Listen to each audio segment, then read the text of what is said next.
Oi, pessoal, boa tarde. Professora Jaqueline Oliveira, aula de metodologias ativas aplicadas à educação básica. E hoje vamos trabalhar na nossa morfofuncional. O que é uma aula morfofuncional, em primeiro lugar? A aula morfofuncional, ela tem como objetivo testar, de uma forma bem resumida, testar se o que você aprendeu, você já consegue colocar em prática. Em que medida você deve voltar e revisar alguns conteúdos e o que você sentiu falta em relação a conteúdos nessa trajetória, para a gente poder amarrar na aula de fechamento, que será na outra semana, e depois pensarmos em termos de avaliação. Tudo bem? Então, observe que não vai ser nada diferente do que a gente já faz. Pronto. O objetivo dessa morfofuncional é ver se você já consegue identificar o que é uma aula ativa do que é uma aula passiva, mas não no achismo.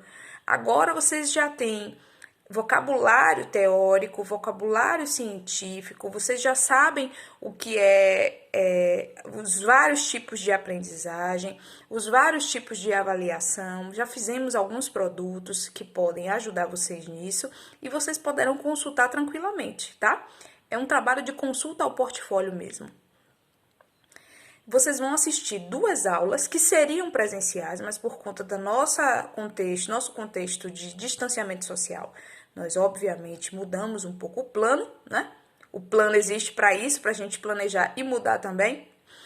Então, eu vou mandar 2 links, vocês vão assistir todos os mesmos vídeos.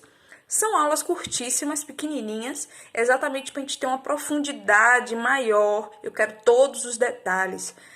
Profundidade na análise dessas 2 aulas, tá? Bem, eu quero que vocês observem 3 coisas. Aliás, 4. Primeiro, essa aula é uma aula mais ativa ou mais passiva? Como foi? Quais elementos, que dicas vocês têm e que elementos vocês têm para chegar a essa conclusão? Inclusive, vocês podem e devem recorrer as experiências de vocês do ensino médio, que não está tão distante, né? Bem, depois disso, traçar um plano possível de como será que esse professor planejou essa aula dele. Então, você vai meio que entrar na cabeça do professor e planejar como se fosse dar aquela aula. Ah, professora, mas eu não gostei dessa aula. Mas você vai planejar como se você estivesse dando aquela aula, beleza? Pronto. Na sequência, você vai observar como eu, o telespectador, me senti como aluno dessa aula, observando essa aula. Como é que eu me senti ao assistir essa aula? Eu me senti engajado?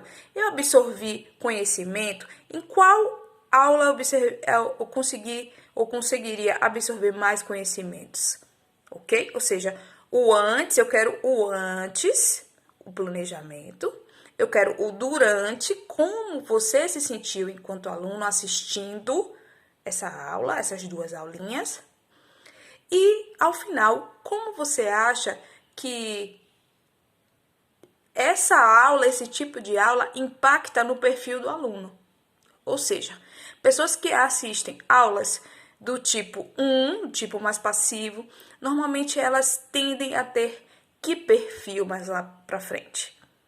Esse tipo de aula passiva atende a que objetivos, né? Gera que tipo de indivíduos, tá bom? Para que a gente perceba a relação entre a minha ideia, a minha concepção de aula como ativa e passiva, que é o que vocês vão fazer em primeiro lugar, observar se é ativa ou passiva, como eu vou planejar essa aula para que ela seja ativa ou passiva. Depois, como eu vou executar essa aula, o que será que o meu aluno vai sentir? Até eu mesmo como professor, o que será que eu vou sentir? Eu vou ter mais trabalho em uma, menos trabalho em outra? Que tipos de trabalho, intercorrências podem acontecer na aula mais ativa e na aula mais passiva? E na sequência, por fim, eu vou observar aulas mais ativas geram indivíduos de que tipo? Aulas mais passivas geram indivíduos de que tipo? Bom, eu vou mandar esse roteiro também escrito e aqui eu só coloquei algumas informações com mais detalhes que a gente tem a oportunidade, tá bom? Até mais!